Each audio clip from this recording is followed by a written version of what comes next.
தமிழ் உறவுகளுக்கு வணக்கம். தமிழக மீனவர்களை கைவிட்ட இந்திய இராணுவம் என்ற தலைப்பில் இந்த காணொளியை நாம் காண்கிறோம். தமிழக மீனவர்கள் மீன்பிடிக்க செல்கிறார்கள். ஆனால் இலங்கை கடற்படையினர் அத்துமீறி இந்திய எல்லைக்குள் வந்து தமிழக மீனவர்களை தாக்கி அவர்களை கைது பண்ணி அழைத்து செல்கின்றனர். வலைகளை பறிமுதல் செய்கின்றனர்.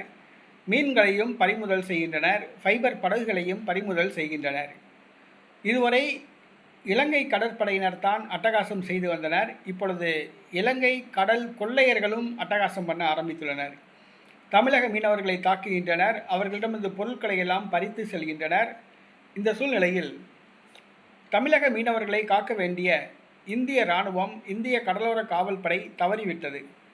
இலங்கை கடலோரப்படை தமிழக மீனவர்களை தாக்குகிறது. ஆனால் பாதுகாக்க வேண்டிய இந்திய காவல்படை, இந்திய கடலோரப்படை கண்டுகொள்ளாமல் உள்ளது. இந்திய இராணுவமும் கண்டுகொள்ளவில்லை. தமிழக மீனவர்களை தாக்குகிற இலங்கை கடற்படையினருக்கு தகுந்த பதிலடி இந்திய இராணுவம் இதுவரை கொடுக்கவில்லை. ஆனால் தற்பொழுது பகல்காமில் சுற்றுலா பயணிகள் கொல்லப்பட்டதன் காரணமாக இந்திய இராணுவம் பாகிஸ்தான் மீது அதிரடி நடவடிக்கை எடுத்துள்ளது. சற்று முன் மும்பையில் மீனவர்களுடன் இந்திய இராணுவம் பேச்சுவார்த்தை நடத்தி வருகிறது.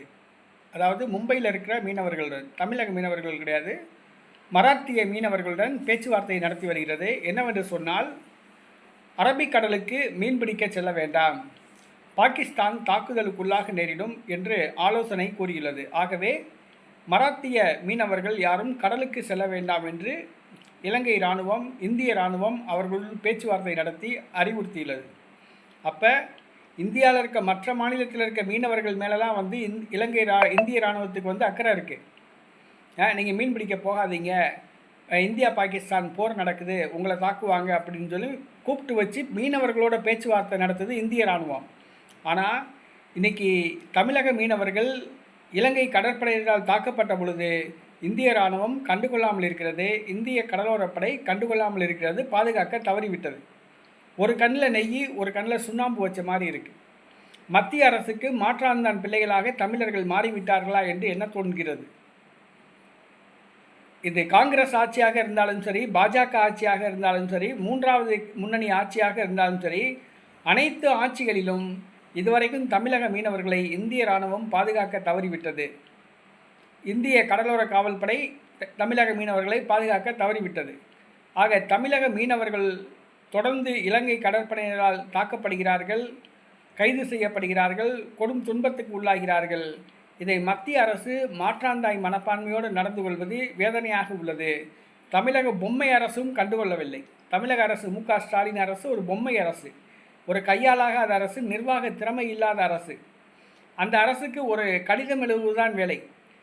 இலங்கை கடற்படையினரால் தமிழக மீனவர்கள் தாக்கப்பட்டால், கைது செய்யப்பட்டால், பொருட்கள் பறிமுதல் செய்யப்பட்டால் மத்திய அரசுக்கு கடிதம் எழுது தான் முதலமைச்சரோட வேலை. அதோடு அவர் நிப்பாட்டிக்கிறாப்புல.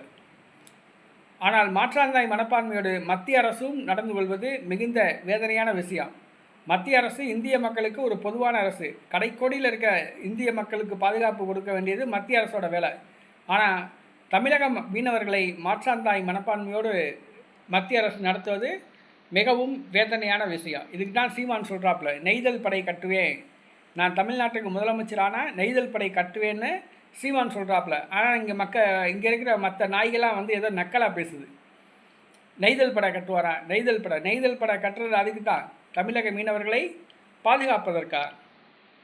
தமிழக மீனவர்களை பாதுகாப்பதற்கு தான் சீமான் நெய்தல் படை கட்டுவேன் அப்படின்னு சொல்கிறாப்புல. அதை முதல் புரிஞ்சுக்கணும். இன்றைக்கி மத்திய அரசு மாற்றாந்தாய் மனப்பான்மையோடு தமிழக மீனவர்களை வஞ்சிக்கிறது.